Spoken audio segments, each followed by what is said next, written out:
तो जय हिंद मित्रों, क्या हाल चाल है यार आप लोगों के। स्वागत है आज आप लोगों को एक और नई वीडियो में, जहां हम लोग पढ़ने जा रहे हैं मोशन इन प्लेन। और उसमें टॉपिक हम सबसे पहला कवर करेंगे वेक्टर्स। ये देखो, ये जो वेक्टर है ना, ये पूरे फिजिक्स की बेसिक्स है। ठीक है, अगर ये तुमने समझ लिया तो आधी फिजिक्स तो तुम्हारी यही निपट जाती है। ठीक है भाई। अब देखो, टॉपिक है हमने बस वेक्टर्स। अब वेक्टर्स को पढ़ने से पहले हमें कुछ चीज़ इसके बारे में बेसिक्स जाननी होती है, लाइक इसके डेफिनेशंस। अब जो वेक्टर्स हैं हम इसको फिजिकल कंपोनेंट्स में तोड़ते हैं। ठीक है, अब हम किसी भी फिजिकल क्वांटिटीज़ को, तुम फर्स्ट चैप्टर में पढ़ के आए हो फिजिकल क्वांटिटीज़ क्या होती है। फिजिकल क्वांटिटीज़ को on the basis of directional property हम दो चीज़ों में डिवाइड करते हैं। हम एक करते हैं वेक्टर्स पे एक डिवीजन हमारा हो गया वेक्टर्स, एंड दूसरा डिवीजन हमारे पास हो जाता है स्केलर क्वांटिटी। ठीक है, हम इन दोनों क्वांटिटीज़ के बेसिस पे हम इनको डिवीजन करते हैं। ठीक है, अब देखो, अगर हम इसमें डिवीजन की बात करें तो इनका मेन, अगर डिफरेंसेस की बात करें अगर हम, तो इसमें जो मेन इनके एक्चुअल जो डिफरेंसेस होती हैं, एक बाय डेफिनेशन हम चलेंगे तो वेक्टर क्वांटिटी वो क्वांटिटी होती है जिनके पास एक तो मैग्नीट्यूड हो, ठीक है, एक मैग्नीट्यूड हो एंड डायरेक्शन भी हो। ठीक, और जो स्केलर होता है, स्केलर क्या होता है, जिसके पास सिर्फ मैग्नीट्यूड हो बट उसके लिए डायरेक्शन डिफाइंड ना हो, नो डायरेक्शन। ठीक है, नो डायरेक्शन। ओके, एक पॉइंट हमारे पास ये हो जाता है, ये हो गया बाय डेफिनेशन। अब इसके बाद जो एक और जो डेफिनेशन होता है, जो 11th में आके एक्स्ट्रा जुड़ता है, वो ये है कि जब हम ऐड करते हैं इन दोनों को, एक स्केलर क्वांटिटी और वेक्टर क्वांटिटी को हम जब ऐड करते हैं तो उनमें एडिशन के लिए उनके लिए दो अलग रूल्स होते हैं। ठीक, अब तुम लोगों को मैं इस तरह से समझाता हूँ। अब जैसे सोचो तुमने 3+4 करना है, तो बाय नॉर्मल मैथमेटिक्स, जो तुम नॉर्मल बेस मैथ में करके आए हो, तो इसके बराबर क्या होगा, 7 होगा उसके बराबर। ये जो हमारे पास एडिशन है ये होता है स्केलर क्वांटिटी के हिसाब से, मगर वेक्टर क्वांटिटी के हिसाब से ये 3+4 5 भी हो सकता है। ठीक है, 3+4 1 भी हो सकता है। ओके, एंड 3+4 7 भी हो सकता है। ये होता है वेक्टर एडिशन। ओके, मतलब इससे हम क्या पता लग रहा है कि जो वेक्टर्स हैं, वेक्टर्स के लिए अलग से एडिशन सब्सट्रैक्शन वगैरह के लिए अलग से एक डिफाइंड है, अलग से इनकी जो है इनके तरीका अलग से डिफाइन किया जाता है। ठीक है, अब इनको हम जो कहते हैं, अगर मैं इसमें एक और पॉइंट लिख दूँ, इसमें ये हो सकता है, it follow vector law of addition, vectors law of addition. ठीक है, of addition, vector law of addition. Okay, जो स्केलर क्वांटिटीज़ है इनके लिए कोई एज सच कोई अलग से रूल नहीं बनाए, हम इनको बोल देते हैं स्केलर लॉ ऑफ एडिशन। ठीक है, scalar law of addition, scalar law of addition. Okay, अब देखो, इसके बाद हम चलते हैं एक स्टेप और ऊपर।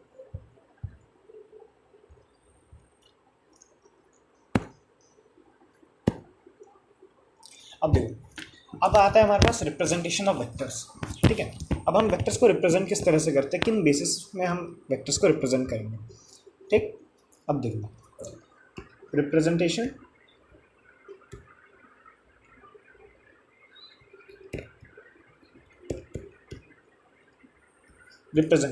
अब देखो, वेक्टर बाय डेफिनेशन हमें क्या पता लग रहा है, वेक्टर के पास जो हमारे पास वेक्टर्स हैं, ओके, तो वेक्टर के पास क्या क्या है, एक हो गया हमारे पास मैग्नीट्यूड, MAG मैग्नीट्यूड, और दूसरा हमारे पास क्या है, डायरेक्शन। ठीक है, हमारे पास दोनों चीज़ इसके लिए डिफाइंड है, वेक्टर और डायमेंशन, मैग्नीट्यूड एंड डायमेंशंस। अब देखो, अब जो हम वेक्टर्स है ना, हम वेक्टर्स को रिप्रेजेंट करते हैं, हमने जैसे मान लेते हैं ये एक ए है। ठीक है, इसके ऊपर हम एरो लगा देंगे, ये हो गया वेक्टर, ये एक हो गया हमारे पास वेक्टर। ठीक है, अब ये जो वेक्टर है अब इसके पास बाय डेफिनेशन अगर हम जाएं तो इसके पास एक मैग्नीट्यूड होगा, ओके, एंड एक जो है हमारे पास इसके पास जो है डायरेक्शन होगा, ये हो गया इसके पास एक डायरेक्शन। ठीक है, ओके, अब देखो, अब अगर हम इसके मैग्नीट्यूड बाय मैग्नीट्यूड की बात करें तो हम इसके मैग्नीट्यूड को इस तरह से रिप्रेजेंट करते हैं, मॉड्यूलस। ये जो साइन है जो दोनों तरफ लगाया गया है, इसे हम कहते हैं मॉड्यूलस, इसे हम मॉड्यूलस कहेंगे। ठीक है, अब मॉड्यूलस जो है ये मैग्नीट्यूड बताता है, magnitude of vector, magnitude of vector A.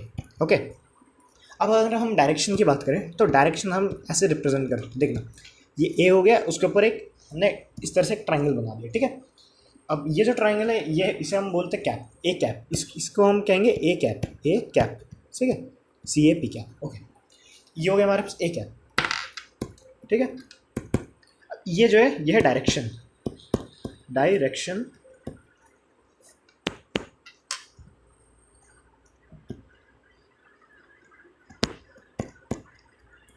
Direction of vector A, direction of vector A, okay. ये हो गया हमारा मैग्नीट्यूड, ये हो गया डायरेक्शन, ठीक है। अब देखो ये हो गया हमारे पास वेक्टर का रिप्रेजेंटेशन, ये वेक्टर्स को हम रिप्रेजेंट कैसे करेंगे। अब इसके बाद हमारे पास बात आती है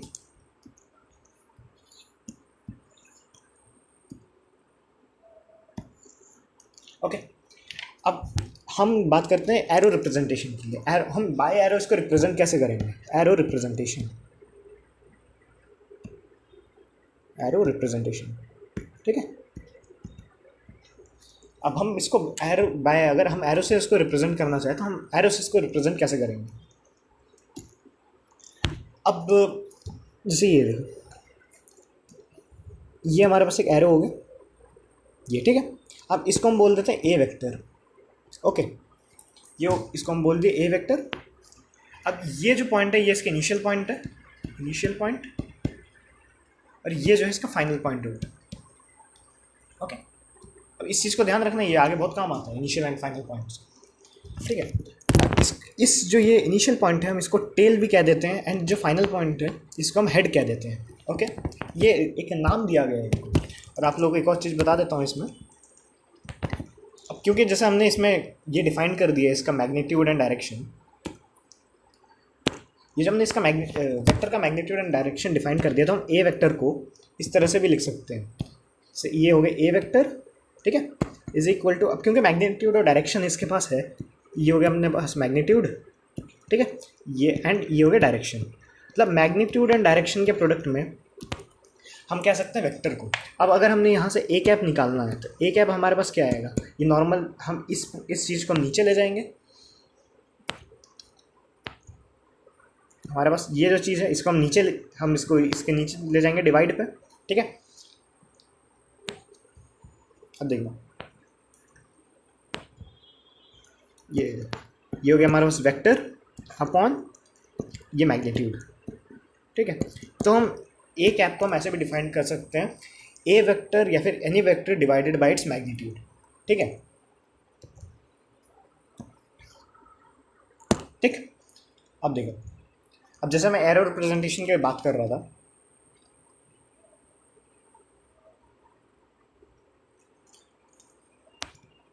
अब एरो डायग्राम, इसको हम इनिशियल पॉइंट बोलते हैं एंड फाइनल पॉइंट बोलेंगे, ओके। अब देखो, अब इसमें होता है एंगल बिटवीन, अगला टॉपिक है हमारे पास एंगल बिटवीन द वेक्टर्स, ठीक है, एंगल बिटवीन वेक्टर्स, ओके। आगे हमारे पास एंगल बिटवीन वेक्टर, जिससे हमारे पास मान लेते हैं दो वेक्टर्स हैं, एक हमारे पास ये वेक्टर हो गया एंड देन एक और ये वेक्टर हो गया, ओके। अब ये जो एंगल है ये थीटा, ये एंगल है थीटा, मान लेते हैं इसको ये एंगल थीटा है। अब हम इस एंगल को किस तरह से प्रेजेंट करेंगे, अब ये जो है ना ये आगे ऐसे चलता जाएगा, ये भी ऐसे आगे चलता जाएगा, ओके। अब एक और चीज़ है, ये जो एंगल है हम इसके लिए डिफाइन करते हैं, ये हम सिर्फ दो वेक्टर्स के बीच में एंगल डिफाइन करेंगे, ठीक है। अब जिसमें हम लोग को दिखाता हूँ मैं, अब जैसे ये एक वेक्टर हमारे पास ये है एंड सेकंड वेक्टर हमारे पास ये है, ओके। तो ये जो वेक्टर है इसका एंगल कहाँ होगा, अब इस वेक्टर को एक मिनट, अब इसको मैं आगे एक्सटेंड कर दूं ऐसे। अब जो ये थीटा होगा हमारे पास, ये जो थीटा ये है angle between the vector, okay, ये एंगल बिटवीन द वेक्टर्स होगी। और ऐसे ही सिमिलरली अगर मैं इस तरह से इसको एक हमारे पास वेक्टर ये हो गया एंड एक वेक्टर ये हो गया, और मान लेते हैं एक वेक्टर ये हो गया एंड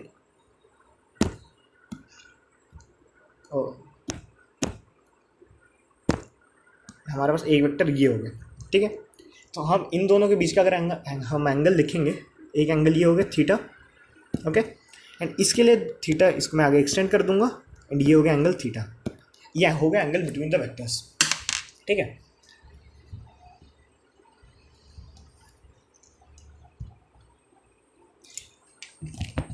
ठीक, अब देखो, अब एंगल बिटवीन द वेक्टर्स तुम जब भी निकालोगे, मेन चीज़ जो बेसिक चीज़ तुम लोगों को ध्यान में रखना है, कोई भी वेक्टर्स है, ठीक है, ऐसा कोई भी अगर वेक्टर्स है तो उन दोनों के बीच का जो एंगल है वही हमेशा एंगल बिटवीन द वेक्टर्स होगा। अब ज़रूरी नो मैटर कि अगर ऐसा हो जाए कि एक ऐसा गया एंड एक ऐसा गया, तो इन दोनों के बीच का एंगल क्या होगा। अगर मैं सेम इसी डायग्राम में, जैसे ये डायग्राम है, सेम मैं इसी डायग्राम को कंसिडर कर रहा हूँ,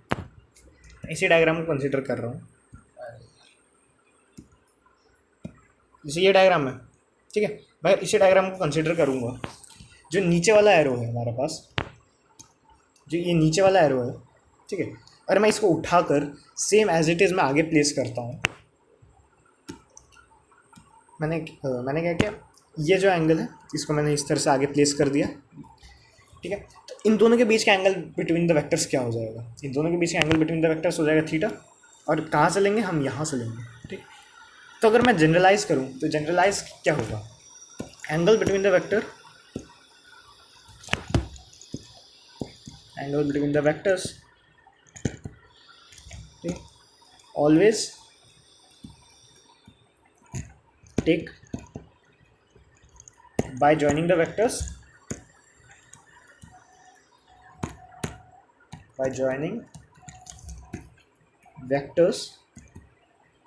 via tail, ठीक है। उन दोनों वेक्टर्स को बाय टेल से अगर हम ज्वाइन करेंगे तो ही ये एंगल ऑफ द वेक्टर निकलता है बाय टेल, ठीक है। समझ गए तुम लोग बेसिक आइडिया क्या है, ठीक है। इस चीज़ को याद रखना, हमने किसी भी वेक्टर को जब हम टेल से उसको जोड़ेंगे तो फिर हमें उसकी लेंथ आती है, लेंथ नहीं, आई मीन टू से उसका उनका एंगल आता है, उनके बीच का एंगल आता है, ठीक है। अब देखो, क्योंकि हम अगर पिछले स्लाइड में भी देखें,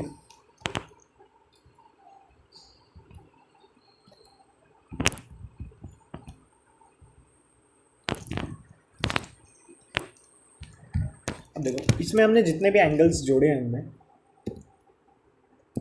ये देखो, हमने ये एंगल एक जोड़ा, ठीक है, फिर ये एंगल हमने जोड़ा, तो इनके बीच में अगर मैं इस चीज़ को उठाकर अगर मैं इधर ले आता हूँ, ठीक है, तो देखना सेम ही आएगा, एंगल सेम ही रहेगा। तो हम डायरेक्ट कह सकते हैं, हम जैसे टेल से जोड़ेंगे तो एंगल बिटवीन द वेक्टर्स आ जाता है, ठीक है। अब इसके बाद हम चलते हैं टाइप्स ऑफ वेक्टर पे। वेक्टर के कुछ टाइप्स हैं, हम उनको देख लेते हैं टाइप्स। अब वेक्टर्स के एक टाइप होता है हमारे पास equal vector,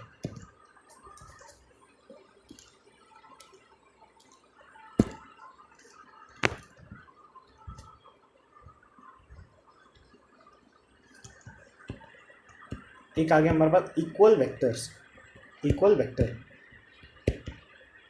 as a name suggest, तुम लोग डायरेक्टली इसको एक्सक्यूज मी, तुम लोग डायरेक्टली कह सकते हो इक्वल वेक्टर क्या है, जिसका मैग्नीट्यूड एंड डायरेक्शन सेम है, दोनों का मैग्नीट्यूड डायरेक्शन सेम है, ठीक है, magnitude and direction is same, okay. अब ये हो गया हमारा first type of vectors, and हम फिर चलेंगे हम सेकंड टाइप ऑफ वेक्टर्स के पास। सेकंड टाइप ऑफ वेक्टर है नेगेटिव वेक्टर।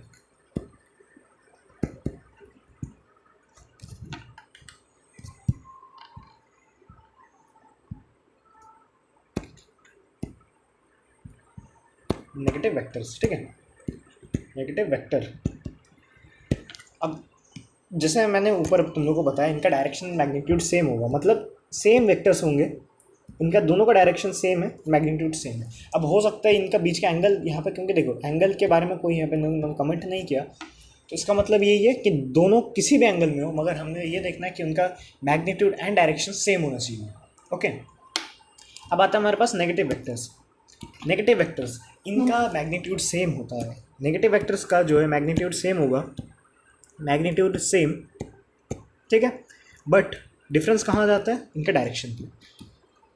इनका डायरेक्शन एक डिफरेंस क्रिएट कर देता है। और जो डायरेक्शन के बारे में अगर हम कमेंट करें तो डायरेक्शन हमेशा ऑपोजिट रहेगा।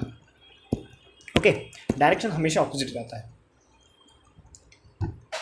ये हो गए दो टाइप ऑफ वेक्टर। फिर आता है हमारे पास पैरेलल वेक्टर्स।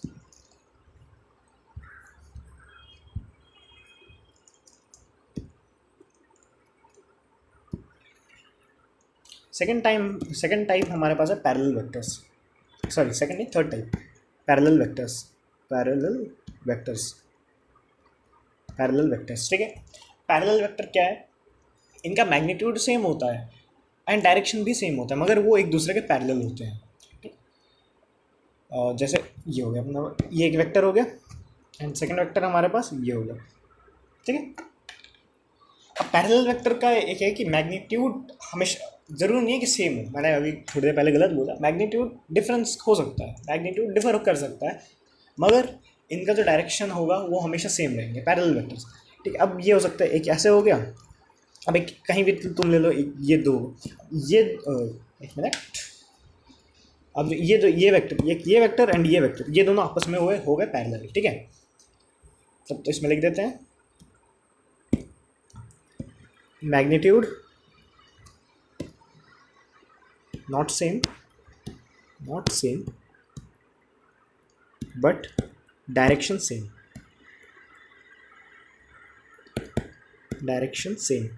ओके। अब फिर हो गया एक एंटी पैरेलल वेक्टर वही है, कोई भी मैग्नीट्यूड और कोई भी डायरेक्शन हो गया एंटी पैरेलल। तुम कोई भी मैग्नीट्यूड ले लो और कोई भी डायरेक्शन ले लो, ओके। अब फिर हमारे पास एक और टाइप का वेक्टर आता है को इनिशियल वेक्टर। को इनिशियल वेक्टर क्या होता है? देखो, हम एक मान लेते हैं ये वेक्टर हो गए, ओके, और एक हो गया ये वेक्टर, ठीक है। या फिर मान लेते हैं ये वेक्टर हो गया एंड ये वेक्टर हो गया। अब को इनिशियल वेक्टर क्या कहता है? देखना, वो वेक्टर्स, वो टाइप ऑफ वेक्टर जिनका इनिशियल पॉइंट सेम हो। अब मैंने क्या बताया था, किसी भी वेक्टर का, कोई भी वेक्टर है, ठीक है, उसका इनिशियल पॉइंट क्या होता है, जहाँ से वो स्टार्ट हो रहा है एंड जहाँ पे उसका एरो का हेड है, ये वाला एरो का हेड है, इसको हम बोलते हैं फाइनल पॉइंट, ठीक है। अब को इनिशियल वेक्टर वो वेक्टर्स हैं जिनका इनिशियल पॉइंट सेम है। यहाँ पे देख रहे हो दोनों वेक्टर्स का इनिशियल पॉइंट सेम है। ये एक इनिशियल पॉइंट हो गया, ये फाइनल पॉइंट एंड ये final point, same for this, okay. ये हो गया हमारे पास को इनिशियल वेक्टर्स। को इनिशियल वेक्टर्स,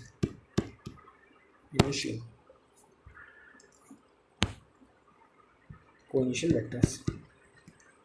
वेक्टर्स, ठीक है। फिर आता है coplanar vector. Similarly coplanar vector ऐसे समझो जैसे कोई भी दो प्लेन है, तुम ऐसे मान लो तुम एक डेस्क में दो पेन रखो। अब जो तुम वो एक डायमेंशन हो गया, सेम डायमेंशन या सेम प्लेन में जब एक से ज़्यादा वेक्टर लाई करते हैं एक साथ, तो उन्हें हम कोप्लेनर वेक्टर बोलते हैं, ओके। अब इसके बाद हमारे पास आता है एक नल वेक्टर। अब देखते हैं नल वेक्टर क्या होता है।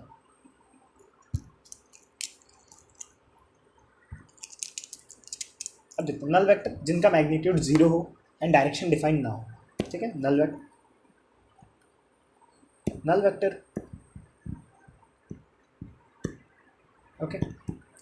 Null vector are those vector जिनका ना ही डायरेक्शन डिफाइंड हो, ना ही उनके पास मैग्नीट्यूड हो। No direction, no magnitude,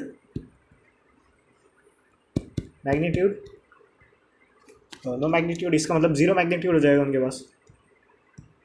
no magnitude 0 and direction उनके लिए हो ही ना, डायरेक्शन नॉट डिफाइंड,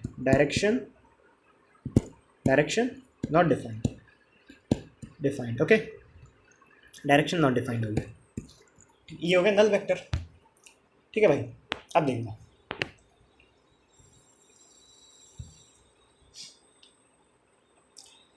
अब ये हो गया हमारे पास टाइप्स ऑफ वेक्टर। फिर आता है हमारे पास यूनिट वेक्टर्स। अब हमारे पास यूनिट वेक्टर्स क्या होता है?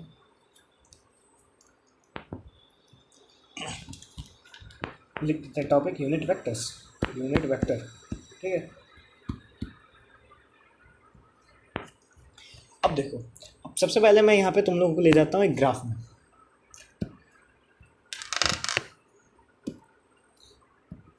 ये हो गए वाई एक्सिस, ये हो गया एक्स एक्सिस, ठीक है, एंड ये हो गया हमारे पास जेड एक्सिस, ठीक है। ये जो हमारे पास एक्स एक्सिस है, इसमें मैं एक मार्किंग कर दिया, दूसरा, ये तीसरा, ठीक। ये वाई एक्सिस 1 2 3 4, ठीक। सेम मैं नीचे कर दिया मार्किंग, सेम इसके हर साइड में, and same he Z axis पे होगा।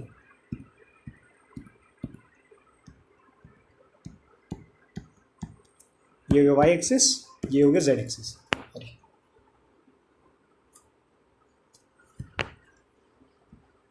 हो गया जेड एक्सिस, ठीक है। अब देखो यार ये बहुत ही गंदा सा लग रहा है, इसको हटा देते हैं। एक मिनट, बहुत ही गंदा सा लग रहा है।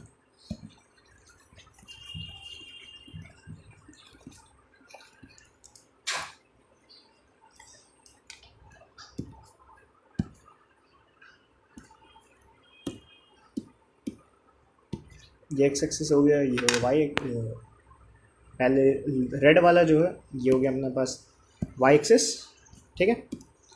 ब्लैक वाला हो गया एक्स एक्सिस,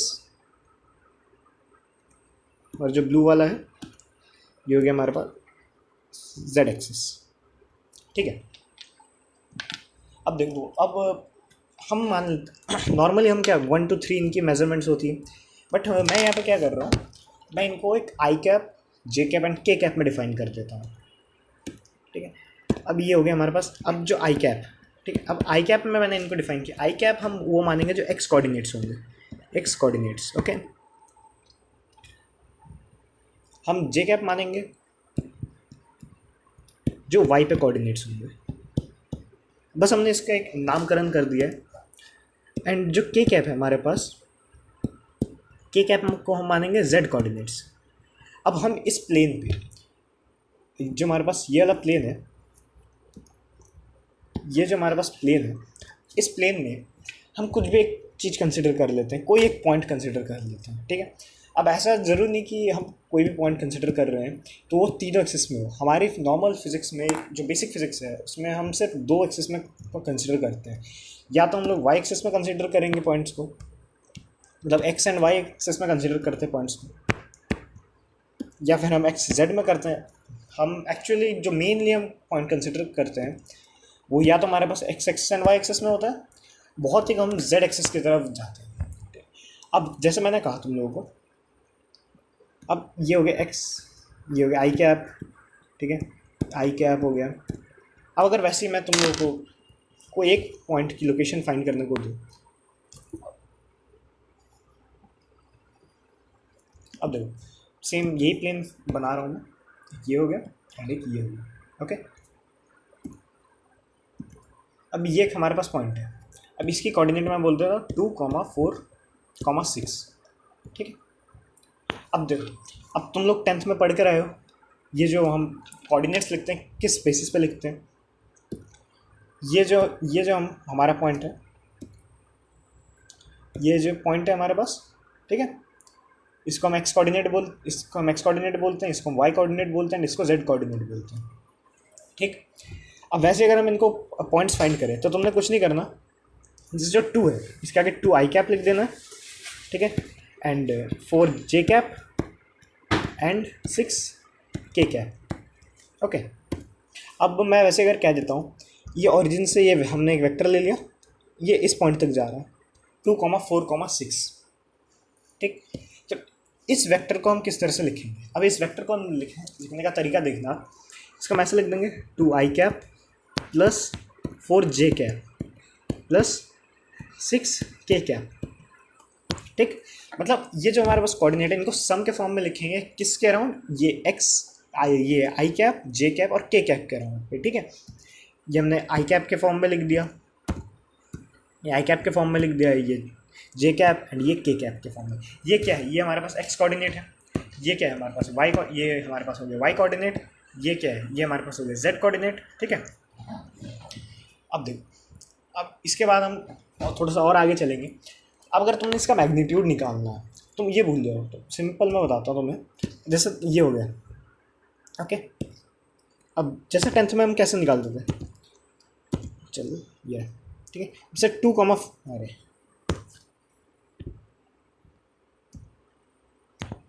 जैसे 2,4 हो गया, 2,4। अब इसके 2,4 के हम फॉर्म कैसे निकालते थे, हम डिस्टेंस फार्मूला से निकालते थे, ठीक है।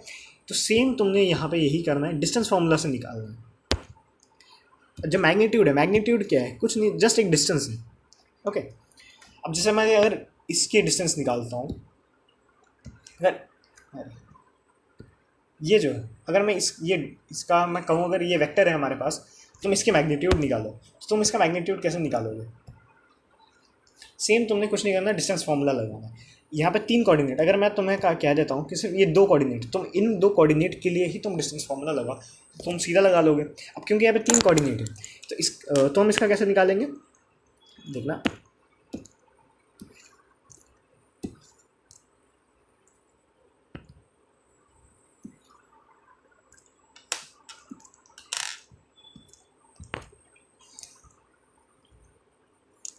देखो, अब जो हमारे पास हम बोल देते हैं वो ए वेक्टर है, ठीक है, इसको कह देते हैं ए वेक्टर,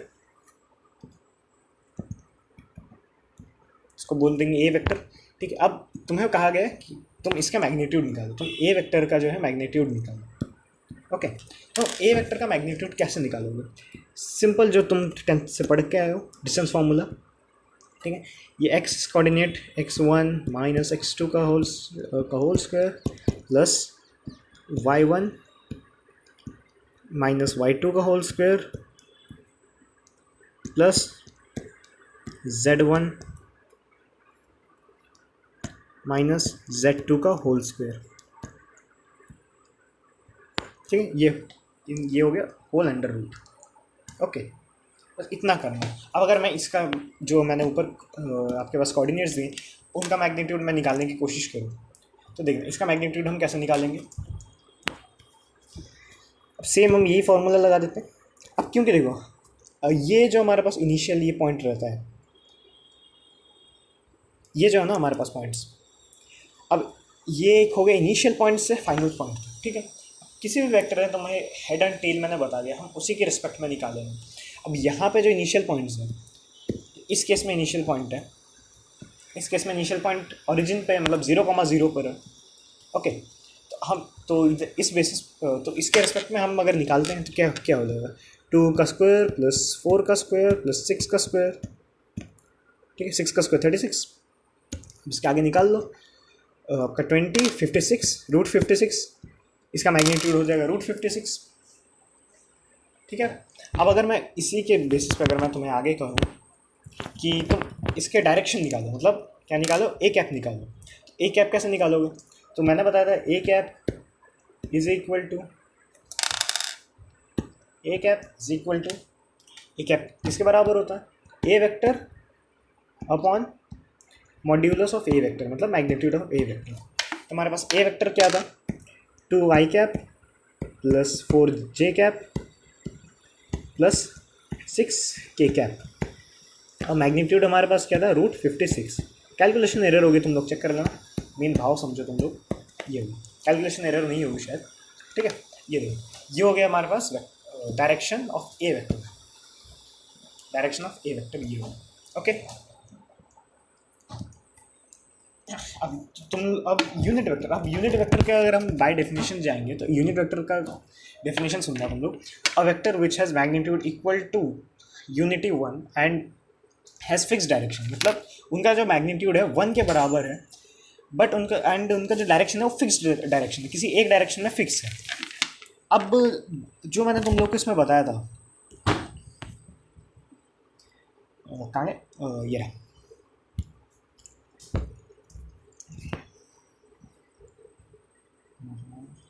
ये। अब मैंने तुम लोगों को इसमें डिफाइन किया था, ये आई कैप, ये जे कैप एंड ये के कैप।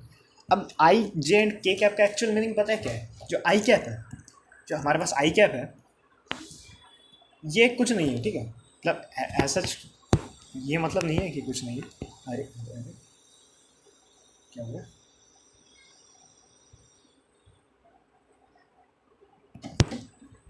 चलिए चलाइए यार, कोई नहीं, एक और बना देते हैं। ये हो गया एक्स एक्सिस, ये हो गया वाई एक्सिस एंड ये हो गया जेड एक्सिस, ठीक है। अब इसके लिए जो मैंने तुम बोला था, जो एक्स कोऑर्डिनेट्स होंगे, एक्स कोऑर्डिनेट वो आई कैप से रिप्रेजेंट करेंगे। अब इसका मतलब क्या है? Unit vector along x axis, unit vector along x axis, ठीक है। मतलब तुम यूनिट वेक्टर एक मैग्नीट्यूड चले तुम एक्स के डायरेक्शन में, ठीक है। मतलब तुम यहाँ से तुम ये पॉइंट पकड़े, इस पॉइंट से तुम यहाँ तक चले एक मैग्नीट्यूड, ये हो गया आई कैप, ठीक है। तुम एक ही फिक्स डायरेक्शन में चले, ठीक है। तो मतलब यहाँ से तुम एक ही फिक्स डायरेक्शन पकड़े और यहाँ तक चले, ठीक है। यहाँ तक चले तो तुमने एक ही फिक्स मैग्नीट्यूड चले और तुम क्या करे, एक ही डायरेक्शन में चले, एक्स एक्सिस के डायरेक्शन में। अब तुम यहाँ से यहाँ तक जाओगे, ठीक है। तो ये हो जाएगा 2 आई कैप। सिमिलरली ये हो गया हमारे पास 2 आई कैप। ये आई कैप अगर तुम यहाँ से यहाँ तक चलते हो तो तुम इस पोजीशन से यहाँ तक चलोगे तो सिर्फ आई कैप हो जाएगा। बट अगर तुम ओरिजिन से यहाँ तक चलोगे तो ये क्या हो गया, 2 आई कैप हो गया, ठीक है। अब सिमिलरली जो है, सिमिलरली जो y है, y को हम कैसे करते हैं, z कैप से, ठीक है। तो सेम ये हो गया unit vector along y axis, and z हो गया हमारे पास k कैप, ठीक है। ये भी सेम हो गया unit vector along z axis, ठीक है।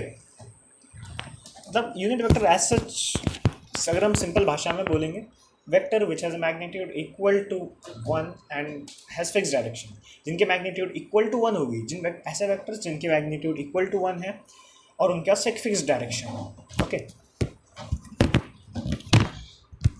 अब तुम लोगों को मैंने डायरेक्शन बता दिया, अब किस तरह से किसी वेक्टर का डायरेक्शन निकालना है। अब हम पढ़ते हैं डिस्प्लेसमेंट वेक्टर।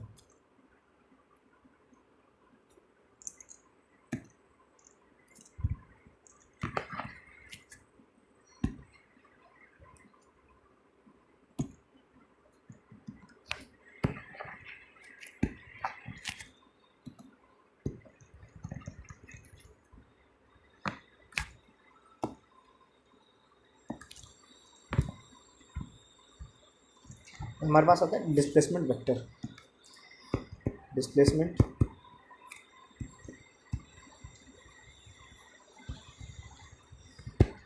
वेक्टर्स। अब हो गए हमारे पास डिस्प्लेसमेंट वेक्टर। अब डिस्प्लेसमेंट अगर हम बाय डेफिनेशन अभी तक हमने जितना भी नॉलेज लिया फिजिक्स का 9-10 कंबाइन करके, तो डिस्प्लेसमेंट नॉर्मल डिस्प्लेसमेंट होता क्या है, any initial point two final point, ये हमने डिस्टेंस ट्रैवल किया। अब हो सकता है हम ये इधर सेम यही पॉइंट्स, ये पॉइंट से इस पॉइंट के बीच का डिस्टेंस हम इस तरह से ट्रैवल करें, इस तरह से ट्रैवल करें घूम के। अब डिस्प्लेसमेंट क्या होता है, shortest distance between initial point and the final point. अब सेम उसी तरह जो हमारे पास कोऑर्डिनेट एक्सिस है,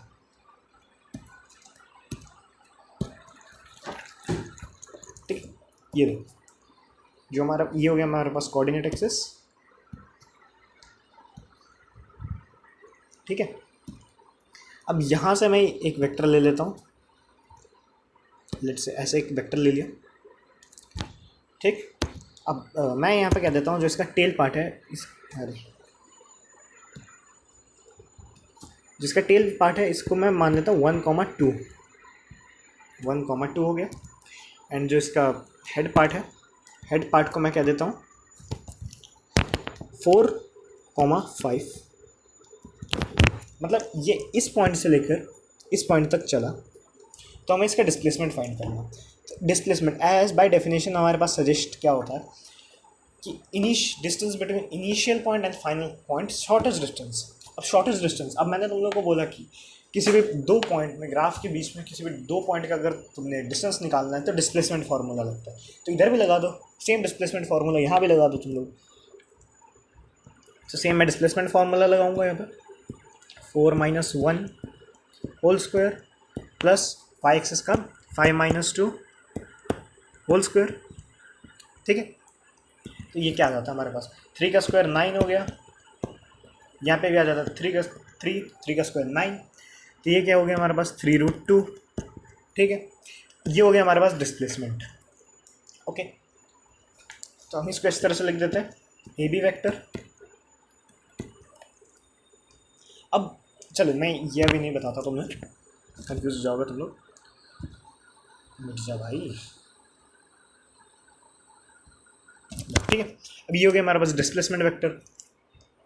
ठीक है, अब देखो, अब ये हमारे पास हम दोबारा से कोऑर्डिनेट प्लेन बना लेते हैं फिर से।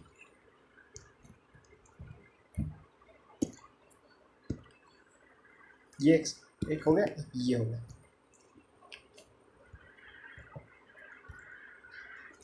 अब देखो, अब ये तुम्हारे पास एक वेक्टर हो गया, एक वेक्टर ओरिजिन से हम पकड़ लिया, हमने ये ले लिया एक वेक्टर, और एक वेक्टर हमने ये ले लिया। ठीक है,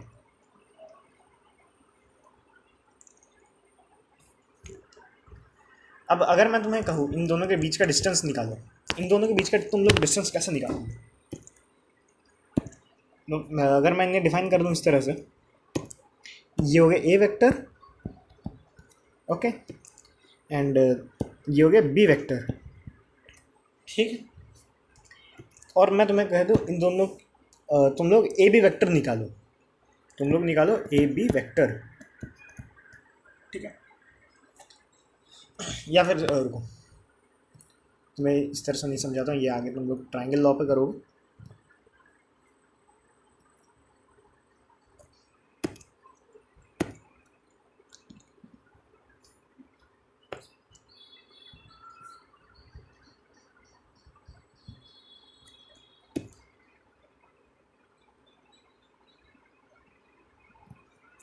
अब मैं एक पॉइंट यहाँ पे कंसिडर कर लेता हूँ, एक पॉइंट ये कंसिडर हो गया ए, एंड एक पॉइंट ये कंसिडर हो गया हमारे पास बी। ओके, अब मैं तुम्हें कहता हूँ यहाँ से यहाँ पे एक वेक्टर जा रहा है हमारे पास। ठीक है, यहाँ से यहाँ पे एक गया वेक्टर, इसको हम क्या बोलेंगे? इसको हम बोल देंगे ए बी वेक्टर, इसको हम बोल दिए ए बी वेक्टर। अब मैं इसका तुम्हें कोऑर्डिनेट दे देता हूँ। कोऑर्डिनेट हो गया हमारा 2,1 एंड 3,4, ये हो गया हमारा कोऑर्डिनेट 3,4। अब तुम ए बी वेक्टर का मैग्नीट्यूड कैसे निकालोगे? अब ए बी वेक्टर का मैंने बोल दिया तुम लोग निकालो magnitude, find magnitude. A B vector का मैग्नीट्यूड फाइंड करो। तुम लोग मैग्नीट्यूड कैसे निकालोगे? सेम वही तरीका, डिस्प्लेसमेंट फार्मूला। ठीक है, ये सेम 2,3 है हमारा, 2,1 एंड 3,4 है, तो 3 minus 2 whole square minus sorry plus, और फिर हो गया 4 माइनस 1 होल स्क्वायर। ओके, तो ये क्या है? 1 प्लस 3 का स्क्वायर 9 रूट 10। ठीक है, ये हो गया हमारा रूट 10, ये हो गया ए बी वेक्टर का मैग्नीट्यूड। ए बी वेक्टर का ये मैग्नीट्यूड हो गया हमारे पास। देन अब तुम लोग देखो, अगर मैं तुम्हें कहूँ कि तुम ए बी वेक्टर क्या है, ए बी वेक्टर को लिखो, तो तुम ए बी वेक्टर कैसे लिखोगे? तुमने कुछ नहीं करना, तुमने ये जो डायग्राम है इसको देखो तुम लोग। ओके, ए बी वेक्टर, अगर मैंने कहा ए बी वेक्टर को तुम आई कैप, जे कैप एंड के कैप फॉर्म में लिखो। अब के कैप क्या है? जेड एक्सिस यहाँ पे डिफाइंड नहीं है, तो सिर्फ आई कैप एंड जे कैप के फॉर्मेट में होगा। अब तुम लोग कह रहे हो डिस्प्लेसमेंट देखो, हेड से टेल कहाँ है? डिस्प्लेसमेंट क्या है? Final to initial. हेड से टेल मतलब टेल से हेड पे गया। ओके, टेल एंड हेड देखो, तो बी, अगर हम पॉइंट बी का देखें तो पॉइंट बी का कोऑर्डिनेट क्या है? 3 I cap plus 4 J cap, and point A का कोऑर्डिनेट क्या है? 2 I cap plus 1 J cap. अब क्योंकि तुमने डिस्प्लेसमेंट निकालना है एंड ये फाइनल है, ये हेड पोजीशन है, ये हो गया हमारे पास हेड पोजीशन, तो ये फाइनल है। हेड पोजीशन क्या होता है? फाइनल होता है। एंड ये है टेल पोजीशन मतलब इनिशियल पोजीशन। डिस्प्लेसमेंट क्या होता है? Final minus initial. तो हम इसको माइनस कर देते हैं। जैसे हम इनको माइनस कर देंगे तो हमारे पास माइनस करके क्या आएगा? ये हो गया I cap plus 3 J cap. Okay, ये हो गया हमारे पास A B vector. A B vector हमारे पास ये हो गया। अब सिमिलरली अगर मैं तुम्हें कहूँ कि तुमने ए बी वेक्टर निकाल दिया, ए बी वेक्टर का मैग्नीट्यूड निकाल दिया, ठीक है, अब तुम लोग क्या करो? ए बी वेक्टर का डायरेक्शन निकालो। ये हो गया डायरेक्शन, कैप हो गया। डायरेक्शन कैसे? सिंपल है ना यार, जैसे मैंने तुम लोगों को कहा vector divided by magnitude of the vector. तो हमारे पास सब कुछ है, सीधा क्या करो तुम डाल दो फॉर्मूले में, फॉर्मूला आई मीन इसमें डाल दो, सिंपल है। ठीक है, क्या है हमारे पास, I cap plus 3j cap divided by √10। ये हो गया ए बी वेक्टर का डायरेक्शन। ओके, यहाँ तक क्लियर है? ओके, बहुत बढ़िया। अगर यहाँ तक क्लियर है बहुत बढ़िया। अब एक और नया स्लाइड लेंगे, आप देखो इसमें।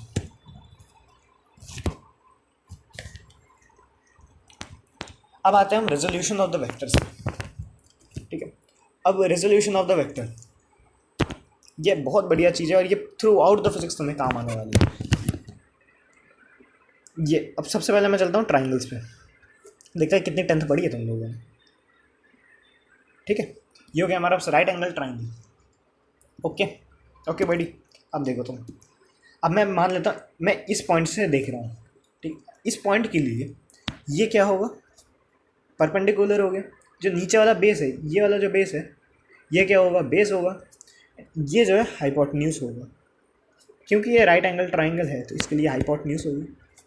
ओके, अब मान लेता हूँ ये कुछ थीटा एंगल पे, ऑल राइट। अब तुम लिखो साइन थीटा। साइन थीटा क्या होता है, चलो बताओ क्या होता है sine theta? Perpendicular upon hypotenuse. अरे भूल गए क्या भाई? चलो ठीक है, कॉस थीटा क्या होता है, base upon hypotenuse. Tan theta क्या होता है, तो बताओ टैन थीटा क्या होता है? हाँ, परपेंडिकुलर अपॉन बेस, बिल्कुल सही। ठीक है, अब वैसे ही अगर मैं इसको कन्वर्ट करना चाहूँ, अगर मैं कहता हूँ कि यार मेरे को इस फॉर्म में ना अच्छा नहीं लग रहा, मेरे को इस फॉर्म पे अच्छा नहीं लग रहा, कुछ अच्छा सा फॉर्म बनाते हैं इसका, तो इसके मैं एक फॉर्म इसको ऐसे लिख सकता हूँ। ठीक है, ये हो गया परपेंडिकुलर। मैं परपेंडिकुलर के फॉर्म में लिखना चाहता हूँ, परपेंडिकुलर इज इक्वल टू, ऐसे लिख सकता हूँ, हाइपोटेन्यूज साइन थीटा। अरे लिख सकता हूँ कि नहीं लिख सकता हूँ भाई, बताओ? लग सकता हूँ ना? ठीक, अब बेस को भी मैं ऐसे लिख सकता हूँ, hypotenuse into cos theta. Okay, sorry, हाँ सही तो लिखा है, कंफ्यूज हो गया यार। अब देखो, अब टैन थीटा क्या है, परपेंडिकुलर अपॉन बेस उधर। अब क्या करो तुम लोग, परपेंडिकुलर के फॉर्म पे लिखो इसको, बेस वहीं रखो, बी टैन थीटा। ठीक है भाई, देख लो एक बार, सही है ना, समझ आ गया ना तुम लोगों को?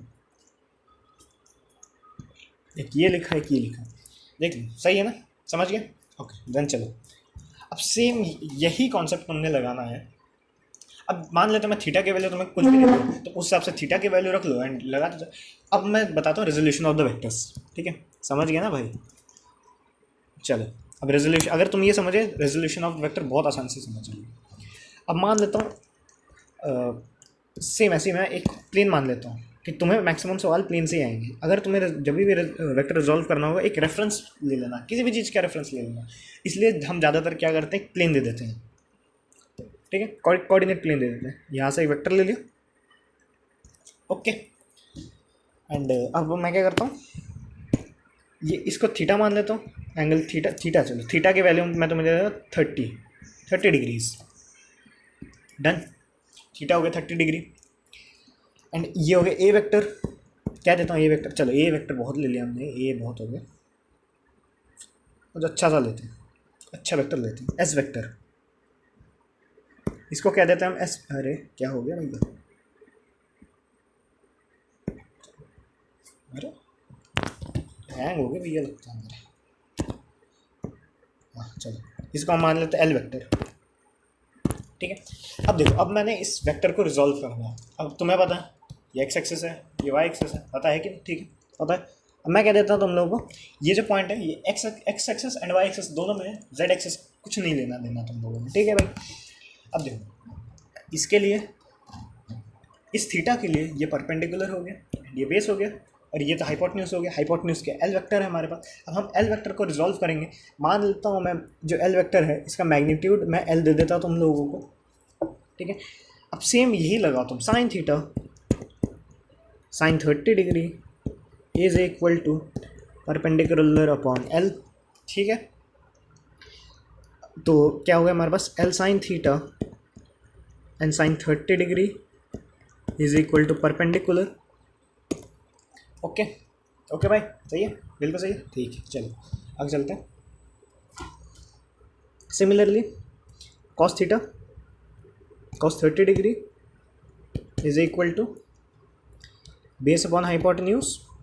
ओके, तो बेस क्या हो गया हमारे पास, एल कॉस 30 डिग्री। अब इनकी वैल्यू बताओ फटाफट, चलो फटाफट वैल्यू बताओ। साइन 30 की वैल्यू क्या होती है और कॉस 30 की वैल्यू क्या होती है?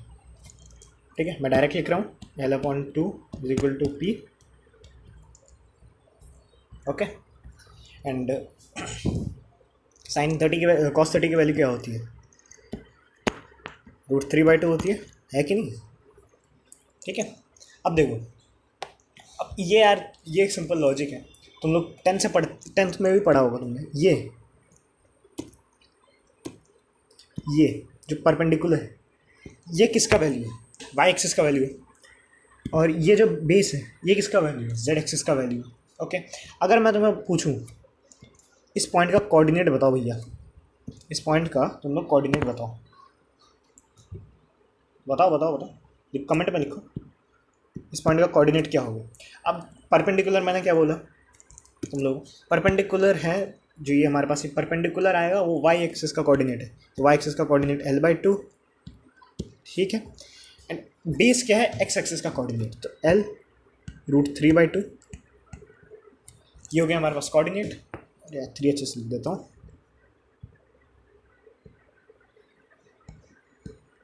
ओके डन, समझ गए, बहुत बढ़िया। अब आगे चलते हैं। अब मैं बताता हूँ, मैंने जो तुम्हें वेक्टर रिजॉल्व करा है ये कहाँ कहाँ आएगा तुम्हारे। तुम बोल रहे हो भैया तुमने करा तो दिया, अब काम कहाँ आएगा ये भी बता दो। चलो बता देते तुम लोग को ये। अब मान लेते हैं ये एक वेज है, वेज जानते हो ना क्या है? ढलान। अब आगे तुम लोग करोगे वेज प्रॉब्लम्स भी, वेज प्रॉब्लम्स क्या होता है आगे तुम्हें पता लगेगा वेज प्रॉब्लम। तब तक के लिए इतना समझो, जैसे ये वेज पे है, ओके। अब यहाँ पे एक ये हो गया। अब क्योंकि ये ढलान में है तो इसको ये आगे गिरेगा, उसका वजन भी होगा, वजन सीधा डायरेक्टली नीचे लगता है, नीचे लगता है ना वजन, नीचे ही लगता है डायरेक्टली नीचे, एकदम ग्राउंड से परपेंडिकुलर पे लगता है वजन, ठीक है। अब मैं सरफेस की बात नहीं कर रहा हूँ, माइंडेड मैं ग्राउंड की बात कर रहा हूँ। जो ग्राउंड है हमारे पास उससे परपेंडिकुलर लगता है, हमारा वेट जो है उससे परपेंडिकुलर लगता है। सर ये हो गया हमारे पास सरफेस, मैं सरफेस की बात नहीं कर रहा हूँ। ओके, अब देखो, अब मैंने सोचो इसमें मैंने कोई भी फोर्स नहीं, एक्सटर्नल फोर्स कुछ नहीं दिया, मैंने सिर्फ इसको ऐसे वेज पे छोड़ दिया, इसमें फ्रिक्शन भी नहीं है, सोच लो इसमें फ्रिक्शन भी नहीं है। अब तुम कैसे करोगे? अब तुम क्या करो, जो जी है इसको रिजॉल्व कर लो। अब अगर तुम इसको रिजॉल्व करोगे तो क्या आएगा? एक ये वेक्टर इधर को आएगा, एक ये वेक्टर है, एक ये वेक्टर है, ठीक है, ये वेक्टर होगा। अब मैं चलो ये भी दे देता हूँ तुम लोग को, थीटा, ये theta, angle theta. Okay done. अब क्योंकि एंगल थीटा है तो ये भी एंगल थीटा हो जाएगा, ठीक है। क्या समझ नहीं आया एंगल थीटा कैसे हुआ? तो बता देता हूँ तुम लोगों को। अब देखो सिंपल एक डायग्राम ऐसा बना लिया मैंने, थीटा, ये थीटा, ओके। अब ये होगा 90, ये होगा 90 माइनस थीटा, ओके। ये जो है ना, ये एंगल ये हमारे पास 90 डिग्री पे रहेगा हमेशा, ये याद रख लेना, कुछ भी हो जाए ये हमेशा 90 डिग्री पे रहेगा। ये जो है ये न्यूटन, चलो ये तुम फोर्थ चैप्टर में पढ़ोगे। अब हमने जो, क्योंकि देखो मैंने जो इसको रिजॉल्व किया, मैंने इसको दो भागों में रिजॉल्व किया, एक जहाँ पे वो स्लिप कर रहा है एंड दूसरा उसके सरफेस के डायरेक्टली परपेंडिकुलर पे। अब मैंने इसका क्यों किया, अब इसके तुम्हें आगे समझ आएगा जब तुम इसके चैप्टर्स पढ़ोगे, वेज प्रॉब्लम जहाँ पे तुम करोगे वो समझ आएगा, ठीक है। अब क्योंकि ये 90 डिग्री है यहाँ से और ये 90 माइनस थीटा है, तो ये टोटल हो गया 90 डिग्री, ये टोटल हो गया 90 डिग्री, तो इतना आ गया हमारे पास थीटा, ओके। तो जब तुम लोग जब वेज प्रॉब्लम करोगे तब और फील आएगी इस बात की, ठीक है। अब देखो, अब सेम तुम इसी चीज़ को जो हमारा जो ये इतना सा डायग्राम बना है और तुम्हें कन्फ्यूजन हो रहा है, तुम इसको क्या करो, ऐसे ग्राफ में बना लो, ये हो गया हमारा एम जी, ये हो गया एम जी हमारे पास। ओके, अब ये थीटा है हमारे पास, इसके लिए ये क्या हो गया एम जी कॉस थीटा, तुम डायरेक्ट लिख सकते हो, ठीक है। एंड ये हो गया हमारा m g sine theta, m g sine theta. अब अगर मैं तुम्हें पूछूं ये मतलब ये कौन से फोर्स के कारण नीचे गिर रहा है, तुम डायरेक्ट बता सकते हो एम जी साइन थीटा। क्या लिख रहा हूँ, साइन लिख दिया मैंने, साइन थीटा, अरे एम जी साइन थीटा हो गया। एंड ये क्या हो गया हमारा m g cos theta. Okay, m g sine theta and m g cos theta हो गया। अब जो एक्चुअल इसमें वजन है ना वो एम जी का है, मगर ये जो ब्लॉक है ये इस पर फोर्स कितना लग रहा है, m g cos theta force लगा रहा है। ओके, एंड ये जो गिर रहा है यहाँ पे इस साइड पे जो स्लाइड कर रहा है वो कौन से फोर्स से हो रहा है, एम जी साइन थीटा के फोर्स से। ओके, ना समझ गए, इस पर ज़्यादा मत सोचना, ये जस्ट मैंने एक एग्जांपल दिया है, इस पर ज़्यादा मत सोचना, कंफ्यूज हो, जस्ट एक एज एग्जांपल है। अब हम आते हैं इसके एडिशन लॉज पे। चलिए तो हम आते हैं लॉज पे, एडिशन लॉ, ठीक है। अब जो वेक्टर मैंने इस वीडियो के एकदम स्टार्टिंग में एक लाइन मेंशन की थी कि वेक्टर्स को जब हम जोड़ते हैं तो इनके लिए एडिशन के लिए एक अलग लॉज बनाए गए हैं। ओके, अब जैसे तुम लोगों को एक और की चीज़ बता देता हूँ, जैसे ये हो गया हमारा, उसको ब्लॉक रखा है। ओके, एंड सोचो तुम यहाँ से इसको पुल कर रहे हो 3 न्यूटन से, एंड एक और फोर्स लगा रहे हो तुम 4 न्यूटन। डन। अब सेम मैं ब्लॉक को यहाँ ले लेता हूँ, एक और कंसीडर कर ले लेता हूँ इसको, एक और केस है। यहाँ से तुम लोग लगा रहे हो 3 न्यूटन। ओके, एंड यहाँ से तुम लोग लगा रहे हो 4 न्यूटन, ठीक है। एक और ब्लॉक है। अब मैं इसमें कह देता हूँ तुम लोग यहाँ से 3 न्यूटन का फोर्स लगा रहे हो, यहाँ से 4 न्यूटन का फोर्स लगा रहे हो। अब देखो तुम लोग, अब यहाँ पे तुम लोग बताओ, ये 3 न्यूटन, ये हो गया 4 Newton, 3 Newton 4 Newton, 3 Newton 4 Newton. अब अगर मैं इसमें ये कहूँ तो इसमें टोटल फोर्स कितना लगा रहे हैं, इसी साइड को ब्लॉक को इसी साइड में चलाने के लिए टोटल फोर्स कितना लगा रहे हैं, 7 न्यूटन्स का लगा रहे हो कि नहीं, तो बताओ 7 न्यूटन का फोर्स है कि नहीं, ठीक है। अब ये दोनों तरफ से फोर्स लग रहा है, अब ये बताओ, ये 4 नहीं, इधर को लग रहा है 4 न्यूटन का फोर्स, इधर को लग रहा है 3 न्यूटन का फोर्स, कहाँ चलना चाहिए तुम्हारे हिसाब से। अरे भैया यहाँ पे इस धरती की फिजिक्स में तो ऑब्जेक्ट यहीं चलना चाहिए। तो इसमें अगर हम नेट फोर्स देखें तो नेट फोर्स कितना होगा, 1 न्यूटन का नेट फोर्स होगा, वो इस डायरेक्शन में लग रहा है। डन। अब देखो, अब सेम अगर मैं थर्ड केस की बात करूँ, केस नंबर 3, अब 3 न्यूटन इधर, इस साइड में 3 न्यूटन लग रहा है, इस साइड में 4 न्यूटन लग रहा है, मतलब ये इधर को भी मूव करेगा, नीचे को भी मूव करेगा। तो एक्चुअली अगर तुम इसका पाथ देखो तो किधर मूव करेगा, ये कुछ इस पाथ में मूव करना चाहिए, ठीक है। अब इसका जो मैग्नीट्यूड है, इसका मैग्नीट्यूड कैलकुलेट करोगे वैसे तुम लोग, कोई आइडिया है? चलो मैं बता देता हूँ यार, तुम पढ़ के भी आए, कोई बात नहीं, मेरा काम है बताना, बता देते हैं। अब देखो, अब जब ऐसे ऐसे केसेस होते हैं जहाँ पे थोड़ा सा हमें डिफ़िकल्टी होती है कैलकुलेशंस में कि हम इनको ऐड कैसे करेंगे, तो यहाँ पे हमारे मुख्य साइंटिस्टों ने कुछ लॉज बना दिए कि हम इनको ऐड कैसे करेंगे, कुछ लॉज बना दिए, हम उस लॉ को भी पढ़ते हैं। तो laws of vector addition topic है हमारे पास, लॉ ऑफ वेक्टर एडिशन।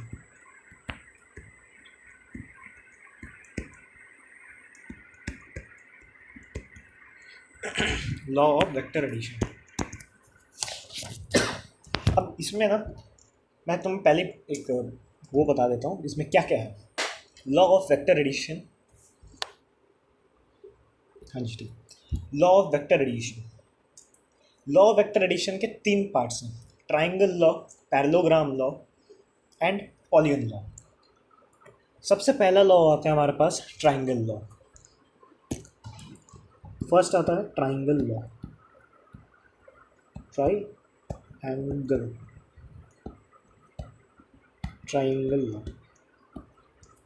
ठीक है। ट्राइंगल लॉ की स्टेटमेंट अच्छे से सुनना। If two vectors which are to be added kept along adjacent side of triangle in such a way that head of one vector coincide with tail of another vector, the resultant of the two vector will be shown by single vector from initial to final। समझ आया? चलो देखो, अब मैं तुम्हें bye diagram समझाता हूँ। ये होगी एक वेक्टर हमारे पास, ठीक है। अब इसमें जो मैंने जो डेफिनेशन बोली, इसको अगर हम इसका मेन कंक्लूड करेंगे, इसका क्या होगा, हम ऐसे दो वेक्टर्स को रखेंगे सच दैट उनका एक हेड, जो हेड पोर्शन कौन सा होता है, ये हो गया हेड पोर्शन, ये हो गया टेल पोर्शन। हम इस तरह से दो वेक्टर्स को रखना चाहते हैं ताकि एक का हेड दूसरे के टेल के साथ मैच करे। ये हो गया एक का हेड मैचिंग विथ दूसरे का टेल, दूसरे की पूंछ के साथ मैच कर रहा है, ओके, ठीक है। ये देखो, ये दोनों को इंसाइड कर रहे हैं। अब तो ये जो रिजल्ट, इनका जो रिजल्टेंट वेक्टर होगा, इनको जो ऐड करके जो वेक्टर आएगा, वो वेक्टर होने वाला है हमारे पास यहाँ से लेके यहाँ तक का। ये होगा हमारे पास रिजल्टेंट वेक्टर। मैं इसको आर वेक्टर कह देता हूँ, इसको ए वेक्टर कह दिया, एंड इसको कह दिया क्या वेक्टर, बी वेक्टर, बिल्कुल ठीक है। अब देखो, इसको बी वेक्टर को अंदर लिख देता हूँ मैं। ये हो गया हमारे पास बी वेक्टर, डन। अब जो रिजल्टेंट वेक्टर है हमारे पास, उसका इनिशियल पॉइंट क्या होगा बताओ। इसका इनिशियल पॉइंट हमारे पास हो जाएगा ये हो गया इनिशियल पॉइंट, एंड ये हो गया फाइनल पॉइंट। कोई शक? ठीक। अब मैं मान लेता हूँ, अब देखो, सब मैंने सेकंड टॉपिक क्या पढ़ा है तुम लोग को, angle between the vectors, okay, angle between the vectors. अब जो ए वेक्टर, जो हमारे पास ए वेक्टर है एंड बी वेक्टर है, इनके बीच का एंगल बताओ कौन सा होगा। ये होगा। अरे भाई मैंने तुम लोग को बताया तो है, इनका वेक्टर ये होगा। अब तुम इसी वेक्टर को, ये जो वेक्टर है, तो इसी को उठा लो एंड इधर प्लेस कर दो, इधर प्लेस कर दो, तो इन दोनों के बीच का एंगल क्या होगा, यही तो होगा ना एंगल, है कि नहीं? एंगल तो यही होगा ना, ठीक है। ये हो गया theta. Angle between the vector हमने थीटा से रिप्रेजेंट किया, हम थीटा से ही रिप्रेजेंट करेंगे। और अगर मैं कहूँ angle between A vector and R vector, resultant vector, उनके बीच का एंगल क्या होगा, ये होगा एंगल बिटवीन, चलो इसके आगे नहीं जाना, ठीक है, इतना ही काफ़ी है। अब ये हो गया। अब मैं क्या करता हूँ, यहाँ से सीधा मैं एक लाइन ड्रॉप कर दूंगा such that it is perpendicular to this surface, भाई क्या होगा, such that it is perpendicular to this surface. अब देखो, अब जो ये बी वेक्टर है, मैं इसको रिजॉल्व कर सकता हूँ। इसको अगर मैं रिजॉल्व करूँगा तो इतने की डिस्टेंस आ जाएगी, इतने। चलो फटाफट बताओ इधर मैं क्या लिखूँ, इसका लेंथ क्या होगा एंड इसका लेंथ क्या होगा, चलो बताओ भाई फटाफट। रेजोल्यूशन ऑफ द वेक्टर याद करो, रेजोल्यूशन ऑफ द वेक्टर किस तरह से रिजॉल्व करते थे। ये हो गया बी कॉस थीटा, सिमिलरली ये हो गया बी साइन थीटा, ये हो गया बी साइन थीटा।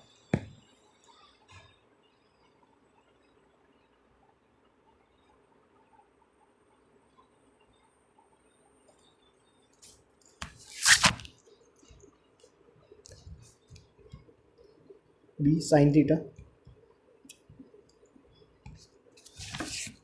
ठीक है। अब देखो, तो तुम्हारे पास फाइनल रिजल्टेंट ट्राइंगल तुम्हारे पास क्या आ रहा है, ये आ रहा है तुम्हारे पास रिजल्टेंट ट्राइंगल।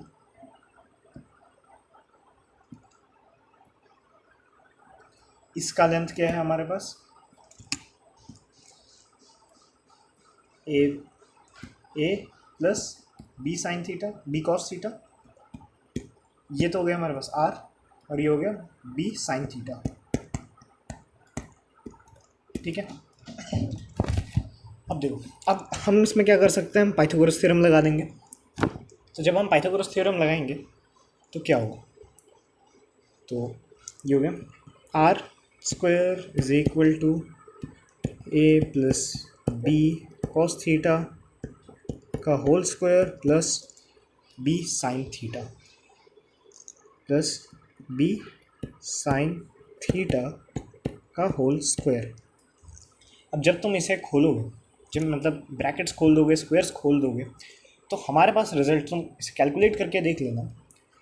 तो ये आएगा R square is equal to A square plus B square 1। मतलब जब तुम खोलोगे ना, तो ये देखो, ये कॉस कॉस स्क्वायर थीटा आएगा, B cos square theta and B sine square theta. अब B square cos square theta and B square sine square theta, जब तुम बी स्क्वायर बाहर ले जाओगे तो हमारे पास क्या बचेगा, sign square theta plus cos square theta. Sign square theta plus cos square theta क्या होता है, 1 होता है। ठीक है, तो ये भी हो गया हमारे पास। अब उसके बाद अगर मैं इसके आगे बात करूँ, प्लस हमारे पास क्या आएगा, 2ab कॉस थीटा।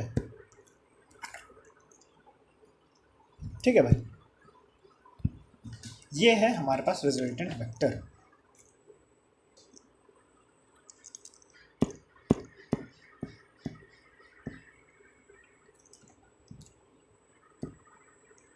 ये हो गया हमारे पास रिजल्टेंट वेक्टर हमारे पास। ओके, ये 2। अब अगर मैं इसको रूट में ले जाऊँ, तो रूट में ले जाओ तुम, ये यहाँ से हटा दो, ये चीज़ यहाँ से, ये 2 यहाँ से हटा कर यहाँ पर रूट पे ले जाओ, एक ही बात है। मैं यहाँ पर रूट नहीं लिखना चाहता, रूट नहीं लिखना। ये हो गया ट्राइंगल लॉ ऑफ एडिशन। इस रिजल्ट को तुम याद रखना, ये बहुत टाइम बचाएगा तुम लोगों को आगे कैलकुलेशंस में। डन। चलिए, अब मैं बता देता हूँ, ये जो अल्फ़ा है, जो हमने ये अल्फ़ा कंसिडर किया है angle between resultant vector and A vector के बीच का, ये क्या है। देखो, मैं as the diagram suggest, excuse me. अब tan थीटा, मैंने tan थीटा का रिलेशन क्या बताया था, परपेंडिकुलर अपॉन बेस। ये हो गया परपेंडिकुलर, ये हो गया बेस। यहाँ से देखो, परपेंडिकुलर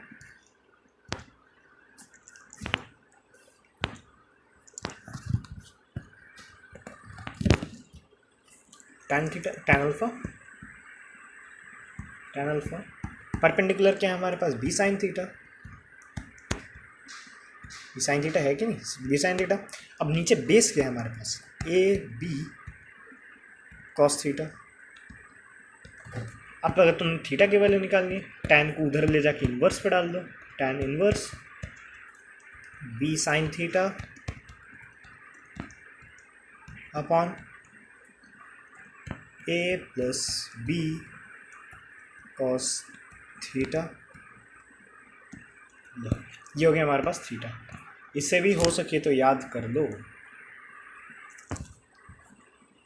अरे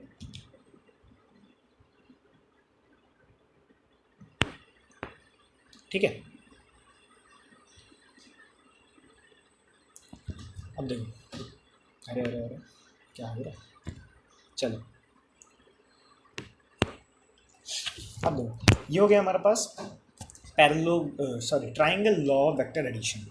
ठीक है, डन। अब इसके बाद हम चलते हैं अगले लॉ ऑफ एडिशन पे, जो है हमारे पास parallelogram law of vector addition. Parallelogram law, मैं इसे शॉर्ट में लिख देता हूँ, parallelogram law. Okay, parallelogram law. अब ये जो, अब इसका स्टेटमेंट क्या है, इसका स्टेटमेंट सुनना, when two vector are kept along two adjacent side of the parallelogram. हम दो वेक्टर को ऐसे रख रहे हैं कि दोनों adjacent side of the parallelogram हो, और इन सच वे, ऐसे ऐसे तरीके से कि उनका जो दोनों टेल पार्ट है वो एक साथ कोइंसाइड कर रहे हैं, means they are coinitial vectors.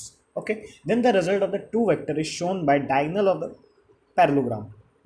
तो जो उनका रिजल्टेंट वेक्टर होगा वो पैरेललोग्राम का डायगोनल होगा। ये मान लिया हमने एक वेक्टर, ओके, एंड देन इसको हमने मान लिया दूसरा वेक्टर।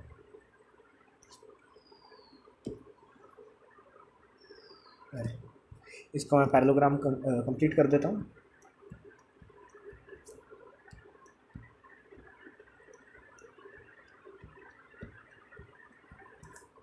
तो जो इन दोनों का रिजल्टेंट वेक्टर होगा, तो रिजल्टेंट वेक्टर हमारे पास इस तरह से होगा।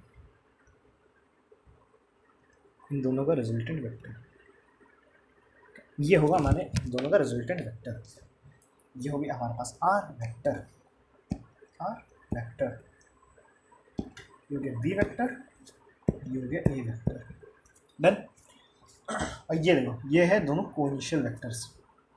ओके, एंड जो इसमें मैं बता देते हैं हम, A vector and B vector बीच का एंगल है थीटा।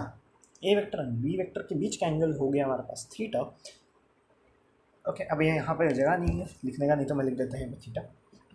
ओके, अब मैं कह करता हूँ, क्योंकि इन दोनों के बीच का एंगल थीटा है, ठीक है, और जस्ट मैं अज्यूम कर लेता हूँ कि इन जो ए वेक्टर है एंड बी वेक्टर का मैग्नीट्यूड जो है सेम है। बाकी तुम लोग समझ गए ना, इसको अगर तुम ऐसे सेम प्लस करोगे तो तुम क्या करना, कहाँ गया ये, इस वेक्टर को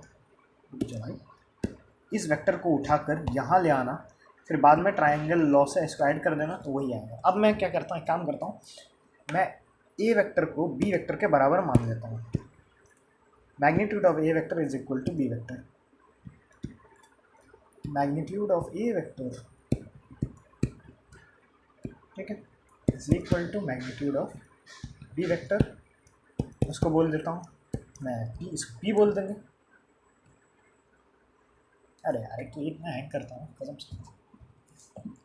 चलो भाई, चलो चलने की जरूरत नहीं, मैं तो यहीं से कर लूँगा। इसको हम पी बोल देते हैं। डन।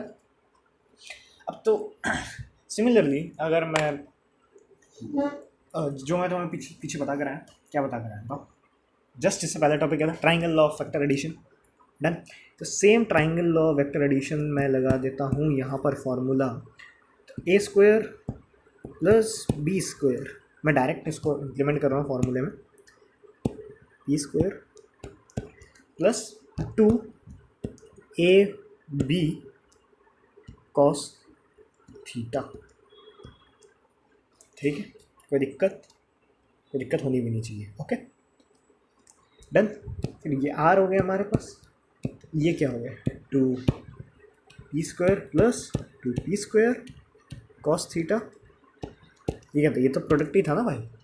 ठीक है, अब क्या करते हैं, हम p कॉमन ले लेते हैं, क्योंकि p पे स्क्वायर है तो डायरेक्टली बाहर आ जाएगा। ठीक है, अंदर क्या बचा हमारे पास, 1 प्लस कॉस थीटा। अब तुम लोग 10th में, अगर तुम्हारे पास मैथ्स होगी, तुम लोग आगे 10th में पढ़ने जाओगे, 1 प्लस कॉस थीटा इसका फॉर्मूला होता है, इसको याद कर लेना तुम लोग, 1 plus cos theta is always equal to 2 cos square theta by 2। Theta का आधा, 2 कॉस स्क्वायर थीटा बाई 2, इसको याद कर लेना तुम लोग। ठीक है, ये इम्पोर्टेंट फार्मूला है। ठीक है, मैथ्स है तो तुम लोग ट्रिग्नोमेट्री में ऐसे ही पढ़ लोगे तुम लोग। ठीक है, अब देखो, अगर मैं इसको आगे इसको मैं कंप्लीट करूं,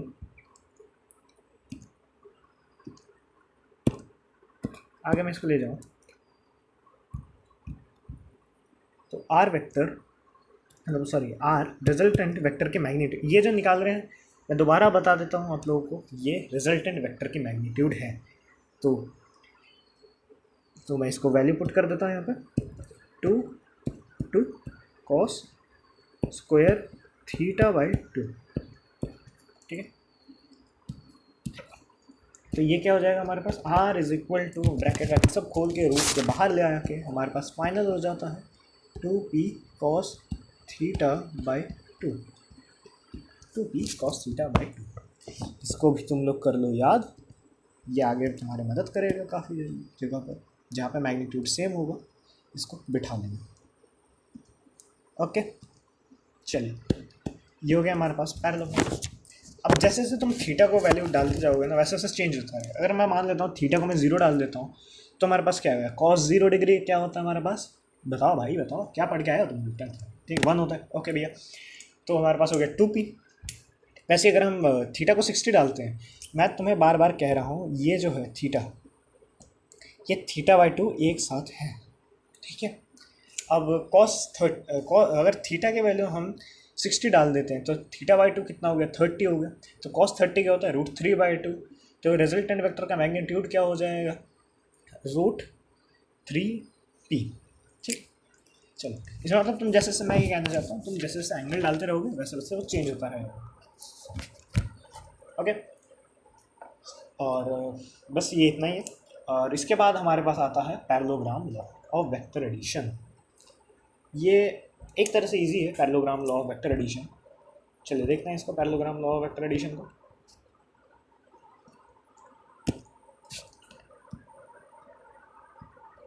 सॉरी, पैरेललोग्राम में क्या कहते हैं, पॉलीगन लॉ,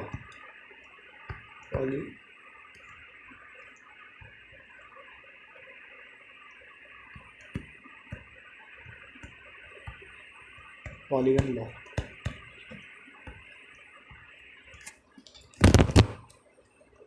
ठीक है, चलिए आगे देखते हैं पॉलीगन लॉ। अब इस ये जो हम लॉ है ये हम कब लगाते हैं, जब हमारे पास दो या दो से अधिक वेक्टर्स हो।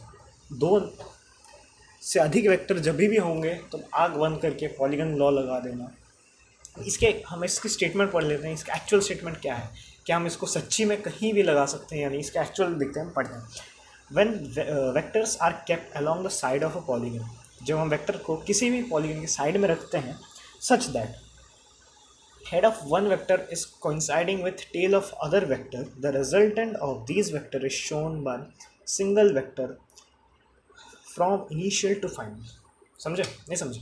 अब देखो, तुम लोग कोई भी, तुम्हारे पास नंबर ऑफ वेक्टर्स हैं, ये हो गया एक वेक्टर, ये हो गया दूसरा वेक्टर, ये हो गया तीसरा वेक्टर। अब ये जो रिजल्टेंट वेक्टर है वो क्या पता क्या हो, यहाँ से यहाँ तक हम वेक्टर्स को इस तरह से प्लेस करेंगे कि एक का हेड दूसरे के टेल के साथ कोइंसाइड करे। जैसे यहाँ पर हो रहा है, ये टेल दूसरे के साथ कोइंसाइड कर रहा है, ये नहीं, ये तो रिजल्टेंट वेक्टर, एक ये हो गया, एक ये हो गया। अब जो रिजल्टेंट वेक्टर है वो फर्स्ट वेक्टर के टेल के साथ कोइंसाइड करेगा एंड लास्ट वेक्टर के हेड के साथ कोइंसाइड करेगा, एंड बाकी जितने भी होंगे हेड टेल का कॉम्बिनेशन ही रहेगा। डन। अब देखो, अब क्योंकि अब तुमने ट्राइंगल लॉ पढ़ लिया, अब तुम्हें लग रहा है कि भैया ये तो ट्राइंगल लॉ से भी बराबर ही है, ट्राइंगल लॉ में भी तो यही तो हुआ था, उसमें क्या दो साइड्स थे। हाँ, तो तुमने सही सोचा, ये जो लॉ है ये सभी लॉ का कह सकते हैं, इसने सभी वेक्टर लॉ को फॉर्म किया है। बस हमने उसको आगे इनको डिफाइन कर दिया है, उनके लिए प्रॉपर्टीज़ निकाल दी हैं, उनको उनके मैग्नीट्यूड्स निकाल दिए, डायरेक्शंस निकाल दिए हैं। बस हमने यही किया, क्योंकि हम ज़्यादातर 2 या 3 वेक्टर्स पे खेलते हैं, तो इसलिए हमने ट्राइंगल लॉ के लिए ये डिफाइन कर दिया है। ये हो गया पॉलीगन लॉ। अब क्योंकि जो आर वेक्टर है, अगर मैं तुम्हें आर वेक्टर की बात करूँ तो ये मान लेता हूँ ए वेक्टर है, ये मान लेता हूँ बी वेक्टर है, ये मान लेता हूँ सी वेक्टर है। इनका सम पता है क्या हो, ये ए वेक्टर का सम प्लस बी वेक्टर का सम प्लस सी वेक्टर का सम। ये मैग्नीट्यूड का सम नहीं है, ये तीनों वेक्टर का सम। ठीक है, एंड तुम इसको सॉल्व कैसे करोगे? अब तुम क्या करो, इसको एक सारे को कोइनिशियल बना दो, फिर रिजॉल्व कर दो, फिर इनका नेट निकालो। चलो इतना तुम्हें नहीं आएगा, बस इसमें से एक और जो एमसीक्यू टाइप क्वेश्चन है, जो सबसे ज़्यादा अक्सर पूछा गया है, अक्सर स्कूल वगैरह में भी पूछा जाता है, ये है क्वेश्चन। ये सारे वेक्टर्स ये रहे, अरे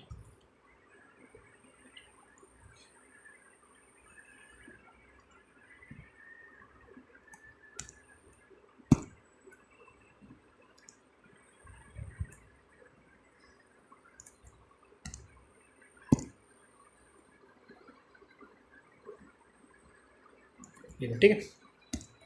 अब ये हो गया ए वेक्टर, अरे ये भूल जाता हूँ मैं हमेशा।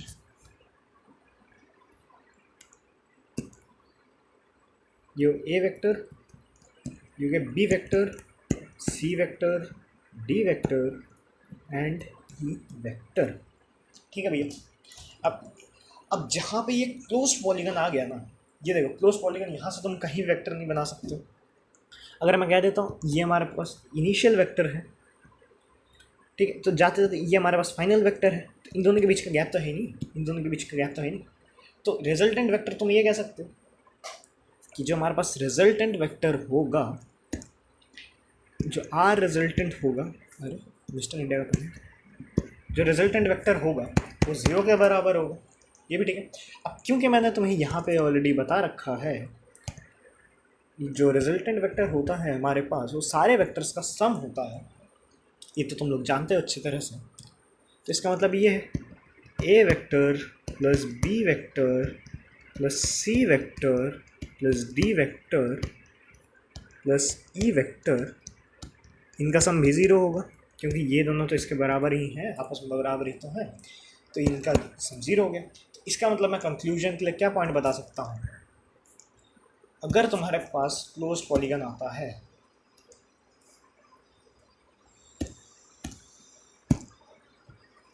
क्लोज्ड पॉलीगन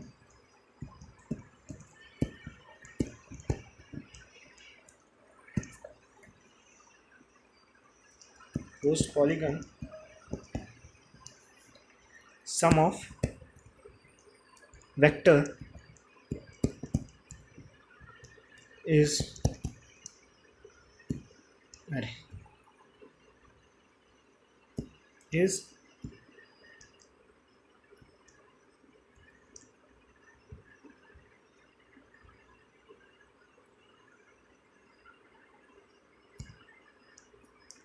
ऑलवेज 0, ठीक है, और आर वेक्टर इज 0।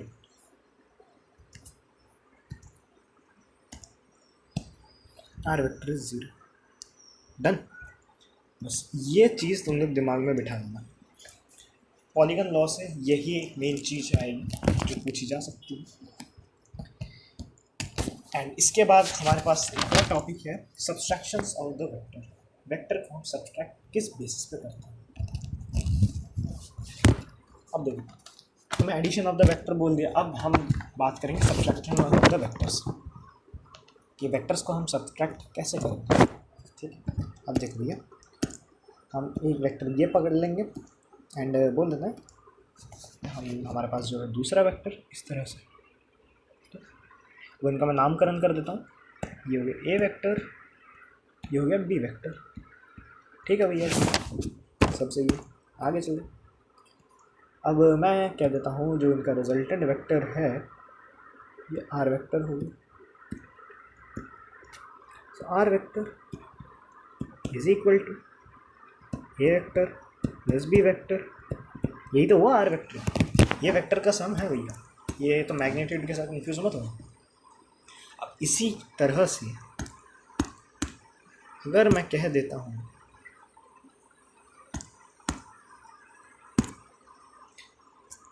मैं क्या करता हूँ, सेम यही बी के जस्ट अपोजिट पे ये वेक्टर ला दिया ऐसे, जस्ट ठीक, जस्ट अपोजिट में 180 डिग्री एंगल में जस्ट इसकी कॉपी बना दी नीचे को, सेम एंगल, ये 180 डिग्री, ये जो एंगल है इसका 180 का अंतर है, 180 डिग्री का फासला है इन दोनों के बीच में। तो अब जो रिजल्टेंट वेक्टर होगा हमारे पास, अब देखना भैया रिजल्टेंट वेक्टर क्या होगा।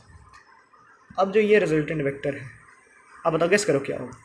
तुम पहले यही गेस करो, ये जो वेक्टर है, ये जो हमारे पास वेक्टर है ये क्या होगा।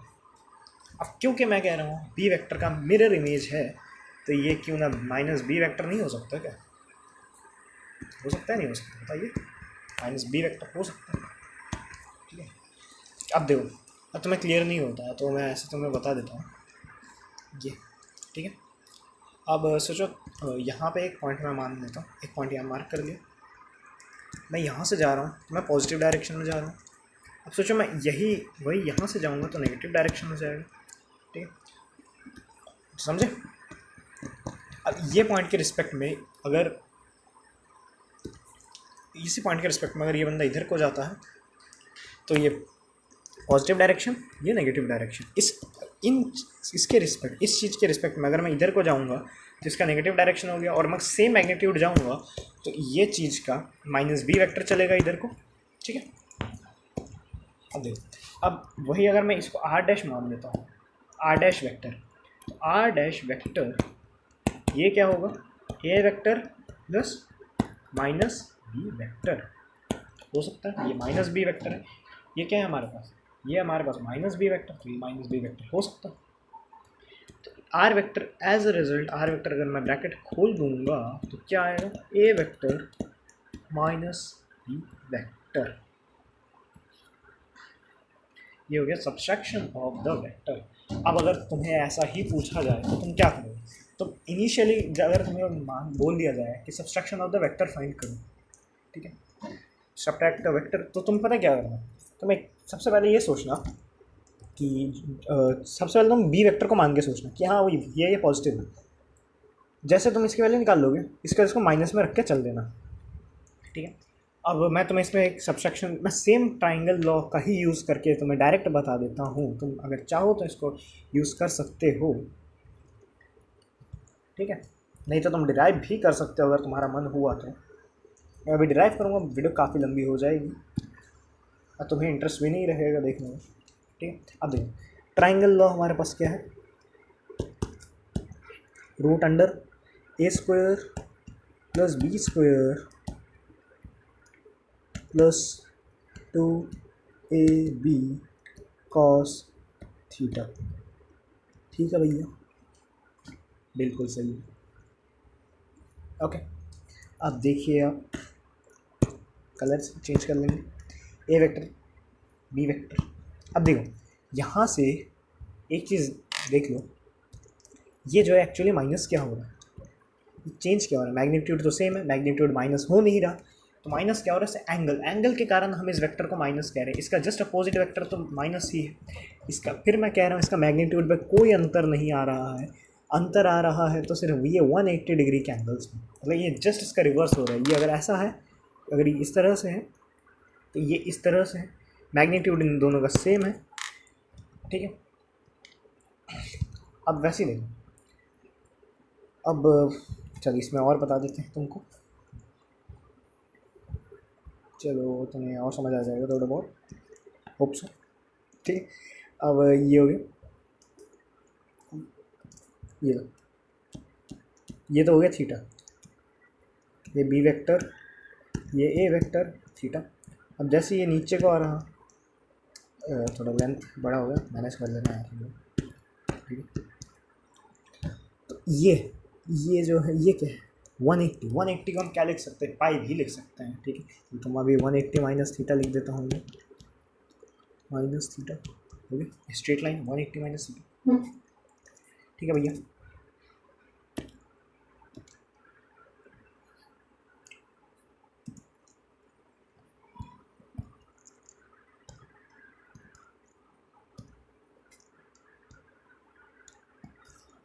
ठीक है, अब देखो टॉपिक ख़त्म होने को आया, इसमें लास्ट ही है जो आर वेक्टर होगा हमारे पास, इसका मैग्नीट्यूड आर वेक्टर का मैग्नीट्यूड,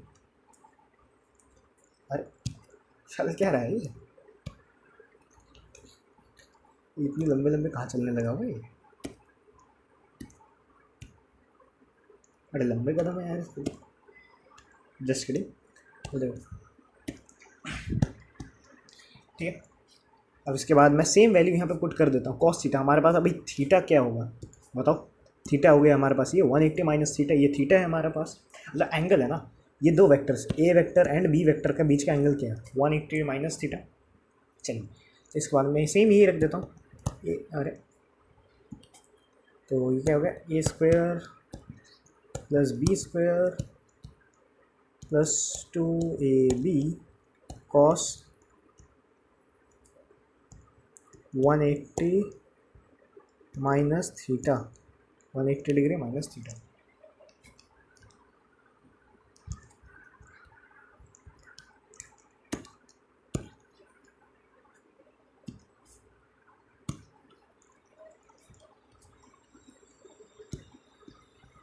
ये इसी के प्रोडक्ट में है, ठीक है, 180 माइनस थीटा।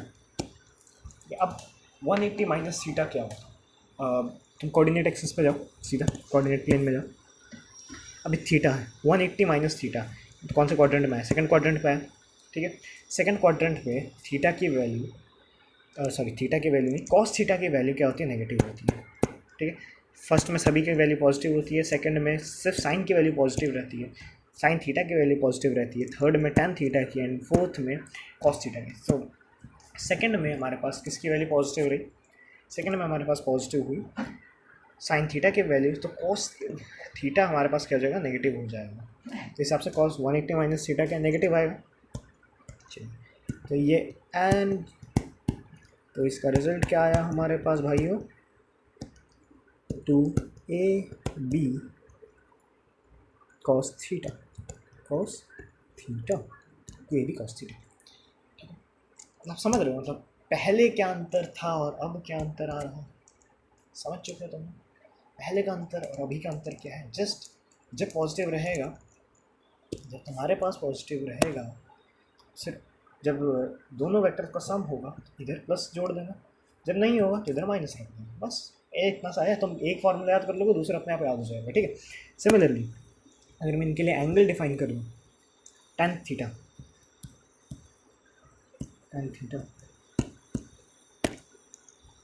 tan थीटा क्या हुआ? सेम वही as it is b sine, same वही तरीका, b sine 180 minus theta upon ए प्लस बी कॉस थीटा। ठीक है। सेकेंड क्वाड्रेंट में कॉस साइन थीटा हमेशा पॉजिटिव रहता है, तो फिर इसका मतलब हो जाएगा b sine theta direct positive, कोई साइन में चेंज नहीं, a minus b cos theta. इसको टैन को तुम उधर ले जाओगे तो टैन इनवर्स हो जाएगा। ये हो गया हमारे पास angle between the two vectors when they are in subtraction. ठीक है।